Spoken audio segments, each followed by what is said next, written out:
ठाकरेंच्या शिवसेनेमधून फुटून शिंदेंसोबत गेलेल्या 6 बंडखोर खासदारांनी काल केंद्रीय गृहमंत्री अमित शहांची भेट घेतली। अमित शहांच्या निवासस्थानी तब्बल 45 मिनिटं ही बैठक पार पडली।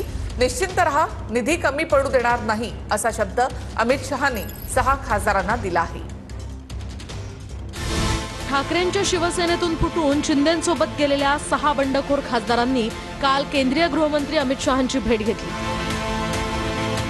या 6 फुटीर खासदारांसोबत उपमुख्यमंत्री शिंदे आणि खासदार श्रीकांत शिंदे देखील हजर होते। सोबतच भाजपचे राष्ट्रीय अध्यक्ष नितीन नवीन हेही या बैठकीला हजर होते। अमित शहांच्या निवासस्थानी तब्बल 45 मिनिटं ही महत्त्वाची बैठक पार पडली। या बैठकीत खासदारांना मतदारसंघातील विकास कामांसाठी गती देण्यासंदर्भात चर्चा झाल्याचं कळतंय। दरम्यान तुम्ही निश्चिंत रहा, विकास कामांना कुठलाही निधी कमी पडू देणार नाही। तुमची सगळी कामं श्रीकांत शिंदेंना एकत्र सांगा, ती मार्गी लावू। तुमच्या मोठ्या कामांचा विषय एखाद्या कॅबिनेट बैठकीत घेऊ, असं आश्वासन अमित शहांनी बंडखोर खासदारांना दिल्याची माहिती आहे। दरम्यान या बैठकीनंतर शिंदे आणि अमित शहांची काल स्वतंत्र बैठक झाल्याची माहिती मिळते। या दोन्ही नेत्यांमध्ये साधारणतः 15 मिनिटं चर्चा झाली। त्यामुळे दोन्ही बैठकांची वेळ मिळून शिंदे सुमारे तासभर शहांच्या निवासस्थानी होते। त्यामुळे शहा आणि शिंदेंमध्ये राज्यातील राजकीय परिस्थितीवर चर्चा झाल्याचंही कळतंय। अमित भाईंना सदिच्छा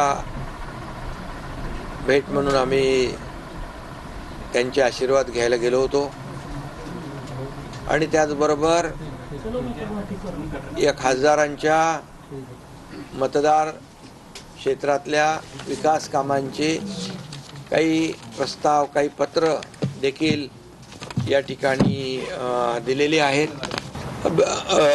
अमित भाईंनीच स्वतः श्रीकांतला सांगितलं की बाबा तू हे जे काही कम्युनिकेशन आणि कोऑर्डिनेशन जे आहे या आपल्या शिवसेनेच्या 6 खासदारांच्या बरोबर, अगोदरच्या 7 खासदारांच्या बरोबर ठेवून म्हणजे सोपं आहे ना, ते काम सोपं काम होईल आणि त्यांचे प्रस्ताव मार्गी लागतील। एकनाथ शिंदे चोरीचा माल घेऊन दिल्लीच्या रस्त्यावर फिरतात आणि कायदा त्यांना हटकत नाही आणि गृहमंत्र्याकडे चोरीचा माल घेऊन जातात आणि ते चोरीचं गाठोडे घेऊन देशाच्या गृहमंत्र्याकडे गेले आणि दाखवला हा माझा चोरीचा माल आहे, आता याला सोन्याचा मुलामा द्या।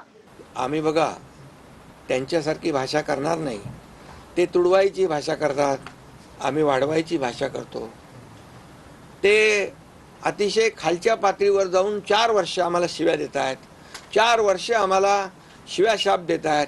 परंतु हे शिव्याशाप देणारे लोक आता दररोज त्यांचा खड्डा खोल होत चाललेला आहे आणि महाराष्ट्रातली जनता आमच्या बाजूने उभी राहते आहे आणि मला वाटतं ते कुणाचं काम करतायत हा आत्मसंशोधनाचा विषय आहे, पण जे ते करतायत ते चांगलं करतात।